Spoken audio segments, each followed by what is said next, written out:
Yes, mambo vipi? Karibu nifunze tech. Leo nitakuonesha namna ya kuweka password katika faili lako la Microsoft Word. Sasa kuna muda labda unataka uweze kuhifadhi dokumenti zako, labda utaki mtu mwingine aweze kuziona. Mfano ukiangalia hapa kuna dokumenti yangu hii hapa nimeita my document. Ukiangalia sasa hivi nikifungua hapa, ukifungua of course kuna vitu vyangu humu ndani. Sasa mimi sihitaji mtu aweze kuona dokumenti yangu hii. Anataka sasa hivi mtu akifungua ile faili langu aingize password ndipo iweze kufunguka. Sasa nitakuonesha hatua kwa hatua namna ya kuweka password. Cha kufanya hapa, utaingia kwenye sehemu ya faili, utabonyeza faili, moja kwa moja utaingia kwenye sehemu ya save as hapa, utaingia kwenye sehemu ya kubrowse, utabrowse. Baadaye hapa sasa sehemu ya kuwa makini ni hapa. Kama kawaida, of course kwenye jina la file unaweza ukaacha hili. Sasa sehemu ya msingi ni kwenye tool hapa. Kiingia kwenye sehemu ya tool hapa, tools, utabonyeza hapa kwenye tools. Baada ya hapo utaingia kwenye option ambayo inasema ni general option, utabonyeza hapa. Password ya kwanza inaitwa ni password to open. Manake hii hapa ni password ambayo mtu atabidi aingize ili aweze kuingia kwenye dokumenti yako. Kwa hapa tutaingiza.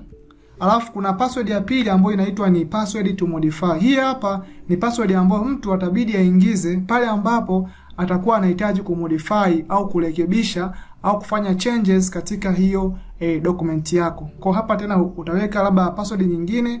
Baada ya hapa utaingia kwenye sehemu ya utabonyeza kwenye button hii ambayo inaitwa ni okay, utaingiza. Baada ya hapa watakuletea huu ujumbe ambao ni issue kuconfirm password, kwenda kudhibitisha password ambazo umeziandika pale. Kwa hapa utakwenda kuzirudia password zile ambazo uliziingiza. Hapa nasema re-enter password to open. Maana yake utakwenda kuingiza ile password ambayo uliweka mara ya kwanza kwenye option ya open. Utaingiza hiyo password yako tena, utasema okay. Hapa tena nasema re-enter password to modify. Kwa hapa tena utakwenda kuingiza tena ile password yako ya pili. Baada ya hapa utasema okay, utasema save.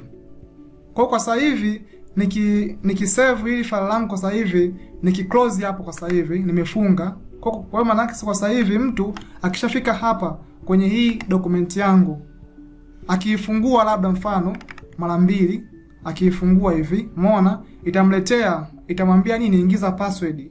Kwa maana yake kama sio muhusika hawezi kuingia kwenye hiyo faili yako. Atakwenda kuingiza password ambayo ni sahihi. Akibonyeza okay, tuweka password ya kwanza ambayo ilikuwa ni ya kufungua faili, alafu kuna password ya pili kwa ajili ya kumodify. Kwa hapa utaweka ile password yako ya pili ambayo uliweka tena, utasema okay.